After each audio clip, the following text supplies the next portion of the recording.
So let's go ahead and get started. I know there's still some people logging in, but for those of you who are joining us, I am Dr. Jillian Goddard. I am an endocrinologist and the author of the Hot Flash newsletter, where we talk about all things related to women's hormonal health. And today I am joined by author and time management expert Laura Vanderkam. And we are going to be talking, I think this is a particularly pertinent topic at this time of year as people are thinking about, the beginning of a new year. We're going to be talking about how to make time to do all the things that we know we have to do to be healthy. So a couple of weeks ago, I wrote in Hot Flash that it really does take a decent investment of time to do all the things that we know that we are supposed to do to be healthy. Everything from like making and going to doctor's appointments, but also like finding time to exercise and finding time to do all the meal plan and food prep and all those kinds of things. They all take time. And so I thought it would be helpful as people are thinking about their goals and maybe their health goals for the new year to think a little bit about how we may make time for those things. So Laura, if you could, with that long preface, why don't you introduce yourself to everybody and then we'll get started. Yeah, well, thanks for having me, Jillian. I'm excited to be here. I'm Laura Vanderkam. I write about time management and productivity. My most recent book is Tranquility by Tuesday that came out in 2022. I have another one coming out this spring called Big Time. I host a couple podcasts before breakfast, which is a short every weekday morning tip. And then Best of Both Worlds, which I co-host with Sarah Hart Unger, another endocrinologist out in the world doing awesome things. So yeah, I just would piggyback on what Jillian said there, that really health takes time. Healthy habits take time. And we can either be resentful of that fact that we have physical bodies that require their own maintenance, but that's kind of like being upset that your house requires maintenance or your car requires maintenance or that your job has an administrative component or whatever. Like there's always things we have to do to keep everything moving along smoothly. And so if we simply accept that that is the case, then we can build it into our schedules and think about ways to do it efficiently, as opposed to just pretending that it doesn't exist. Yeah, absolutely. I think that, if I had a nickel for every person who came into my office and said they wanted to exercise, but they were just too busy to exercise, I would be a very, very wealthy woman. Um, and so, I think this is something that I talk with my patients and my readers about. We talk about this a lot because, we lead busy lives. We have lots of things we want to do, but we recognize that, we want to be healthy as well. I know you have thoughts on that, like people who say they don't have time to do these things. Why don't you share what your thinking on that, because I love it. About Yeah. Well, I think, when we say I don't have time to do X, Y, or Z, we are really saying X, Y, Z is not a priority to me right now. And that may be true, right? Like that you can decide that exercise is not a priority for you right now, and you might have a good reason for it. I'm not entirely sure what that reason is, but there may be a reason in this time of life that it isn't a priority for you, or that eating healthy meals is not a particular priority for you right now, or sleep is not a priority for you right now, or you haven't been to the doctor in years and that's not a priority for you. I will give you that. I have 5 children, and so I spent a lot of years with very frequent doctor appointments as associated with the having of those children. And so when I finished that, I will admit that I just like didn't do anything for like 3 years because I was like, I'm burnt out on the entire medical establishment. But you can't do that forever, right? That wasn't, it wasn't a priority for me then, but eventually it needed to be, and so I got more current on stuff. But you just decide, is it a priority for you? And if it is, then we can find some time within the 168 hours we have each week to make time for healthy habits. Within the 8,760 hours we have in a year, we can perhaps find time for the things that need to be done annually or every 6 months or so. And we'll just carve it out like everything else and make it work. Absolutely. So one of my first encounters with you was actually in tracking my time. And so why don't you share a little bit with people sort of about why time tracking is useful and how one might use time tracking in this particular situation? Because this is how I found time to exercise. Yeah. So most people have not tracked their time. Even people who have to bill time at work or who have to punch in and out for work may not have tracked the rest of their time, like the time outside of work. So I heartily encourage anyone to try tracking your time for 168 hours. So that is 1 week. A week is a pretty good impression of most people's lives. Like you could just track on a Tuesday, but a Tuesday is not Saturday. Those both exist. Like we should look at both of them. So we want a unit of time that encompasses both. So try tracking time for a week. You can do this on a spreadsheet. That's what I do. I've been doing this for 10 years now. It's not that hard. You can use a time tracking app. Walk around with a little notebook if you want to look all artsy. Like it doesn't matter what tool you use, but something to keep track of your time for a week. And then you can look at it and say, well, what do I think? What am I spending my time on? What of the things that I am spending my time on do I feel good about? What of the things would I like to perhaps tweak a little bit on the margins? Are there things that I am surprised are taking as much time as they do? We always have some of those things. Or perhaps there are things that you thought were a problem that just aren't as big a chunk of your time as you thought.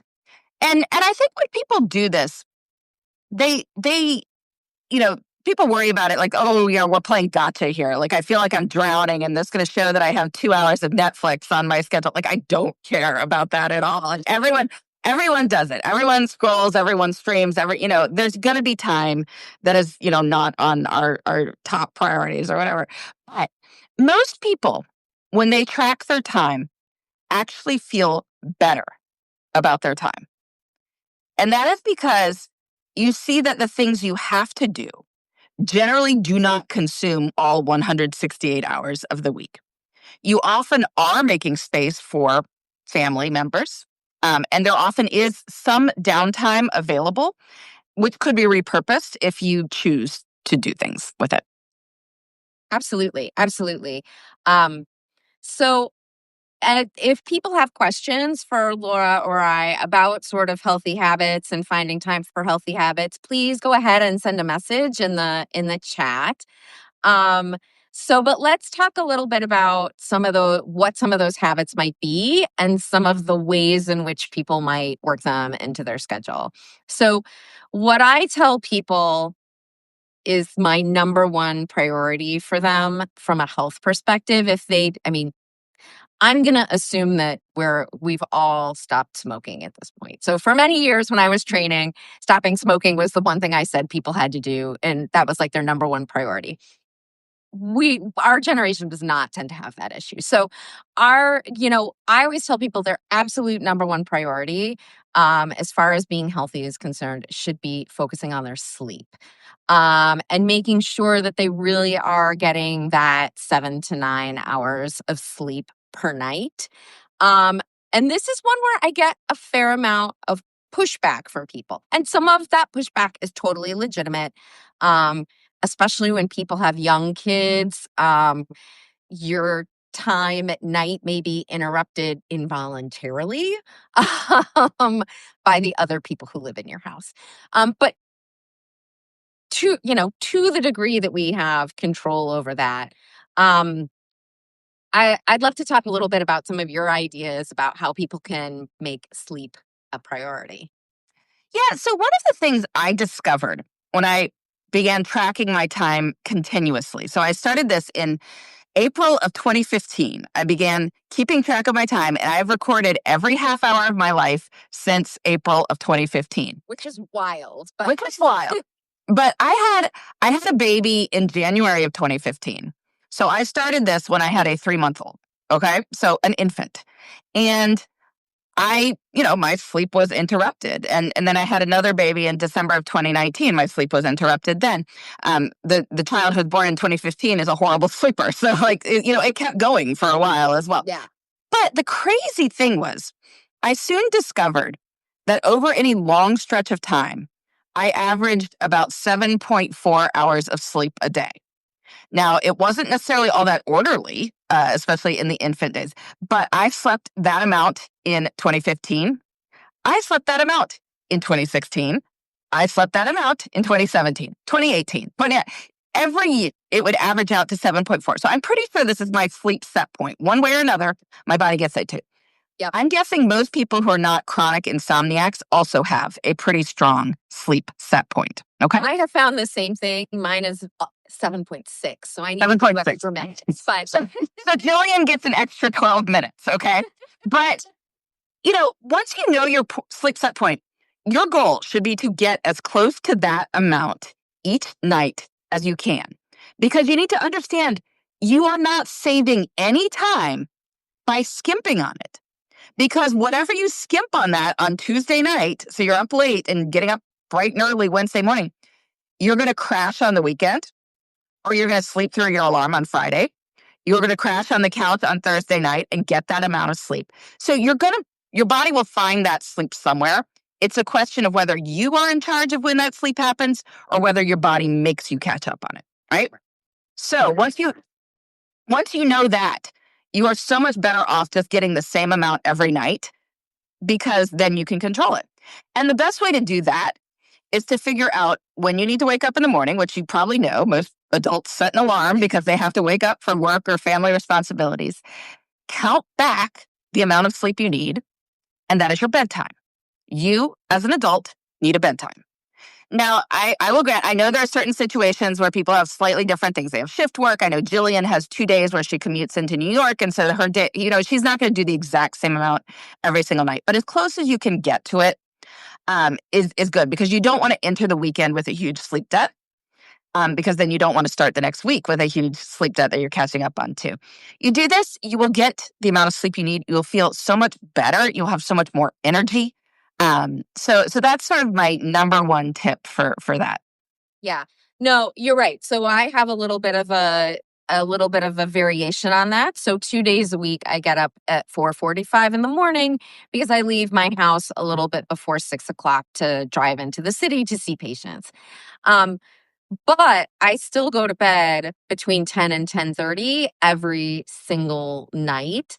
Um, because over the course of the week, if I go to bed between 10 and 10:30, I average 7.6 hours of sleep without varying my sleep too much, where I'm sleeping till 9 one day but getting up at 4:45 another day. Yeah. And so I think that, that in particular, if you have a few days that are a little bit different, you can still work that into this idea. It still holds true. Um, I think another area where time tracking and where thinking about our time and being intentional with our time can be super helpful is with exercise. I find that I alluded to this before, but I find that people tell themselves a lot of stories that may or may not be true about finding time for exercise. And so you have a particular thought on this and habit formation that is super helpful for me, because on those days when I go into the city and see patients, I do not have time on those 2 days to exercise. But I still exercise 4 to 5 times a week, and I feel like that makes me an exerciser. Let's talk a little bit about that, and then we'll circle back to some of the questions that people are asking. Yeah. So what Jillian is alluding to is that things don't have to happen at the same time every day, nor do they, have to happen daily in order to count in our lives. We live our lives in weeks. We don't live our lives in days. A week is the actual picture of your life. And if you view all 7 days and stop looking for the perfect time every single day to do something, you can often fit it in. I have a saying that I tell people that 3 times a week is a habit. Anything you do 3 times a week is a regular part of your life. Now, there may be some things that should happen more frequently, like you should probably brush your teeth more than 3 times a week. But for a great many healthy habits, 3 times a week would be excellent. So it would be far better to exercise 3 times a week. And I think you could totally think of yourself as a regular exerciser, exercising 3 times a week, versus holding out for like, well, if I don't go to the gym for an hour every single day after work, I'm not an exerciser. If I don't go to the gym for an hour every day at lunch to exercise, I'm not an exerciser. And I can't do that, right? Like, I'm not the kind of person who can leave for an hour every day at lunch to exercise. Ergo, I don't have time to exercise. No, you do. It won't be the same time every day, but it doesn't have to be. Nor does it have to happen at a gym. I mean, if that's the barrier, then stop thinking of it that way. So look at I the haven't whole of the stepped week. foot in a gym in years. Yeah, yeah. Look at the whole of the week and see where you can fit it in. So, people are like, well, I can't stomach the thought of waking up at 5 a.m. every day. You don't have to. I mean, maybe like one morning you get up and do something before work, if that's a time that might be, good for you. One evening, like if, even if you have a family you want to see, maybe like one night you could go to the gym and your partner can cover that night and you cover a night for them, right? So you go that and then you do something on the weekend and like, hey, there's 3 times a week right there. Yeah. Or even just like Friday, Saturday, and Sunday is in fact 3 times a week. So if you work from home on Friday, do something that day, do Saturday, Sunday. It doesn't even matter if you didn't even try Monday through Thursday. You will still hit 3 times a week. And that is a lot better than nothing. Absolutely. And you can, even with 3 times a week, you can still even meet the recommended exercise requirements and without it actually being like hours on those 3 times a week. The recommendations are 150 minutes of moderate intensity exercise a week. And so if you do 45 minutes on those 3 days of aerobic activity, then you are really approaching that recommendation. And so you are light years ahead of others if you are doing that. Um, I just want to take a second to talk a little bit or to reintroduce ourselves. Sorry. I'm Dr. Jillian Goddard. I'm the author of the newsletter Hot Flash, where we talk about all things related to women's hormonal health. And I am having a conversation with Laura Vanderkam about how we can make time to be healthy as we think about the new year. We did get a question about sleep, just to circle back to that for just a minute, about tracking quality of sleep. So this is something wearable tracking devices have become, ubiquitous.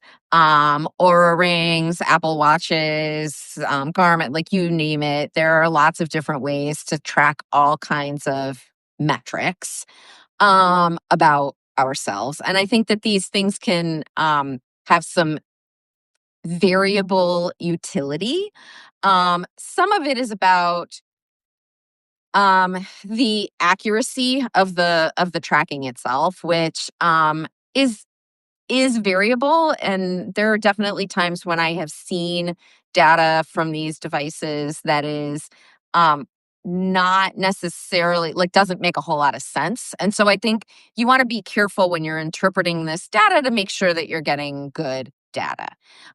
I think the biggest utility in tracking sleep is not, like with an Aura ring or something like that, and getting all these metrics is not necessarily to look at it like every single night and have a panic attack about not having had good sleep the night before. I think it's more important to look for patterns if you're going to use this type of data, and also to perhaps give you an impetus to look into what may be the problem more closely. So, what do I mean by that? If you're seeing that you're getting a lot of poor sleep over the course of a night, it might be time to talk to your primary care doctor about, should you have a sleep study? Do you maybe have sleep apnea?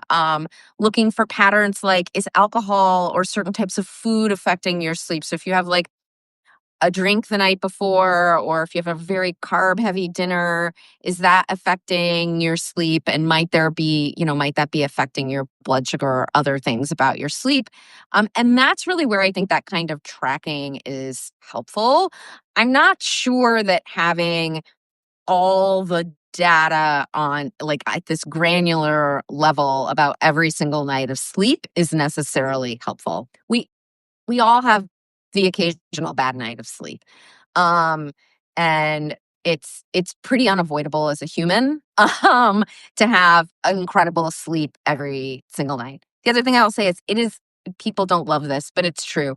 Um, it is normal to wake up at least once in the middle of the night to do something like go to the bathroom. It's how quickly and easily you're able to go back to sleep that counts. So that's kind of how I prefer to use that type of like biometric data to improve our habits. Um, so yeah. Um, I wanted to talk a little bit about, so we've talked a lot about habits, right? Like the habit of sleep and the habit of, habits around exercise. I wanted to talk a little bit about the one-offs and making time for those kinds of things. So I'm going to confess right now that for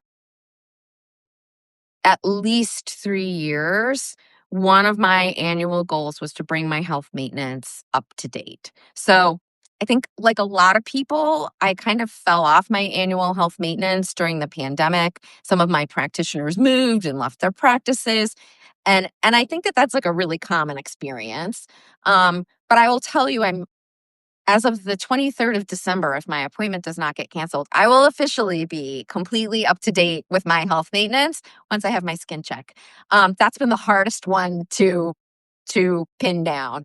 Um, but I think we should talk a little bit about, it's what things can we do to make sure that we are on top of things. As we get older, things start to stack up, right? It's not just a once a year visit with your doctor and a trip, a trip or two to the dentist. You're adding things like colonoscopies and mammograms and skin checks and vision checks. And it starts to add up, especially if, like Laura and I, you are also often responsible for making sure a bunch of younger people are also getting their health maintenance needs met. So, how do you tackle sort of the one-offs? Do you do any? Do you use? How do you think through this and making sure you get it done? Well, I think with anything, and maybe this is not the official medical, recommendation here, but you can kind of triage what is probably most important for you to do. So, if you haven't been to the eye doctor in like 4 years, maybe you want to do that, right? Or Yeah. if it's I had not done a mammogram. I mean, there's reasons for that. I'd been nursing my youngest for quite a while, but I hadn't done that, and so that was when I needed to get scheduled, for instance. And Yeah. but you might decide if something else hasn't seemed to be a problem, maybe you can put that off a little bit. It. So it like everything, you can decide what you think really should happen, and then what would be more nice to happen, or maybe happen over the next 2 years if it's not going to happen this year. It, and then prioritize finding stuff that fits with your schedules. I mean, I've been, I was very happy to discover that the place that my doctor referred me to for mammograms is basically stacking them up every 10 minutes, starting at like 6 a.m., right? So you could just go in before work someday. Like you could get an appointment within the next week. Like there was no reason not to do it, Yeah. basically. Like Less friction there. less friction is great. Now some places it's harder. Like, Jillian was having trouble getting in her skin cancer tech, right? Like so. By the way, I scheduled my appointment for the 23rd. I think at the end of January. Yeah.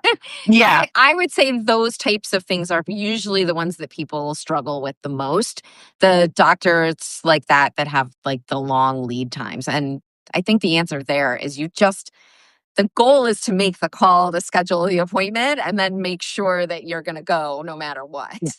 And for anything that you can, to schedule it when you're there the last time. So if it's been a while or you're finding a new practice, that's challenging. But Yeah. you can, once you're there, like if they open their books for a year ahead of time, which I really wish that most offices would do this. I mean, and I understand that. Does you can make an appointment 2 years in the future if you know. And I understand it's hard because doctors want to take vacations that they don't know that they're going to have in 2 years. But it's still, it's nice to be able to, or if it's a group practice, and know that you'll see somebody else there, for Right. instance. So, that's a way to do that. But and then for new places, like obviously you can get recommendations if you have a primary care provider. They can hopefully have recommendations of people they refer you to. But don't discount just like going online. There's actually services now that you can look and see who has available times, like ZocDoc or other things. Yeah. Some Yeah. practices even put their schedules online so you can book, and that's just Yeah. less friction, again, of like saying, okay, well, yes, they may be booking 3 months out, but I know that I would prefer to do appointments like first thing in the day on Tuesday, or whatever, if that works for you. Yep. And you can see that like this provider has openings, and so I'm going to go in and see them. And it may not be perfect, but whatever, at least you've done it, and then you can keep going from there. Right, exactly. I think sometimes this is an area where we let the perfect become the enemy of the good. And where just getting in makes a lot of sense. Yes, I totally agree. If you can make your appointment before you walk out the door from your last appointment, that goes a long, long way because it's just there like this rock on your schedule that you can plan around, honestly. Um, and then, yes, I think people get very kind of focused on finding the right caregiver, but most caregivers want to do their best. And if you have more chronic issues, then certainly shopping around and finding the right person, or, if you're doing something like having a baby or you need a surgery, getting, multiple opinions and finding the right person can be more important. But if you just need a mammogram, like the technician is the technician and just find a place that's convenient and go. Honestly, when it comes to imaging, convenience should be key because a lot of times for these chronic screening tests, it's helpful to go to the same place over and over and over again. So I would say in that case, convenience is trumps almost like basically everything else. So Yeah. Yeah. um yeah. And you can also, this is something to consider putting money into as well. I'll throw out there that I actually wound up joining up. So I was trying to figure out, if I hadn't had a PCP in ages, whatever, like I'd been going to the OB all the time. So, I kind of figured they'd pick up most stuff. But, so when I was trying to figure that out this year, I was like, not really. It's going to hard to find places that were taking new patients and that were convenient when I felt like I was going to actually get seen or whatever. So we wound up joining a concierge medical practice. And that is, we're paying a fee every month to be part of it, but there is a convenience to it. Like they will see you whenever you want to get seen. Like if I wanted to go in today, they would see me. Like if I want to, like go in multiple times to talk about like managing my cholesterol or something, they will see me. And that is what that payment gets you. So you can consider that too. Yeah, fortunately or unfortunately, this is an area where throwing money at a problem can be helpful when that's something that you're able to do. I think it's probably money very well spent when you think about that cost versus some of the other things that we spend money on. Money being more fungible than time, after all. Yeah. So if you are in a stage of life where your time is limited and your money is fortunately slightly less so, that might be a way to It can be a good trade-off. it could be a good trade off there. It can be a good trade-off. I think that is an important point to make, which is it is often a good deal to trade money for time. And that is definitely a way that we can utilize our resources in this particular realm of life. Um, So I think the last thing that we'll talk about, and if anybody has any questions, please feel free to put them in the messages at the bottom. But I think the last topic we'll cover today um, is going to be food, because this is another area where people really want to have good habits. I think most of the time their heart is in the right place and they get a little bogged down in the execution. And it is because food preparation takes time. Um, but you had an interesting goal this year that I thought that we could talk about related to an interesting food goal that I really liked. Yeah, so in 2025, my resolution was to eat produce at breakfast. So whatever else I was eating for breakfast, I would add fruit or vegetable to it. With the upside that, I often hadn't been doing that. So that was like an additional serving of fruit or vegetables in the day. And then you've already had one. Yeah. So, like, that's part of the way there. But it was pretty easy to do. But it nudged me to have like fruit in the house that I was willing to eat because I was going to eat that with it. And was I perfect at it? I can tell you that I missed 6 days so far in 2025 because I'm the kind of Not person who bad given that transfers. we're, 300 Yeah, yeah. And but I know exactly why. Those were all days when I was traveling and I was not in charge of what I was getting for Yeah. breakfast, right? And so I have not reached the level of sort of nitpickiness about this that I like travel with apples. Not sure that that would get you the benefits that you're looking for. Yeah, I mean, so okay, those are why those 6 days are why I didn't get that. Yeah. But it was good, and I'm gonna do it again next year because it's. I mean, why not? It was easy. I didn't mind doing it, and I added a new resolution for the year, which is to roast a sheet pan of veggies basically once a week.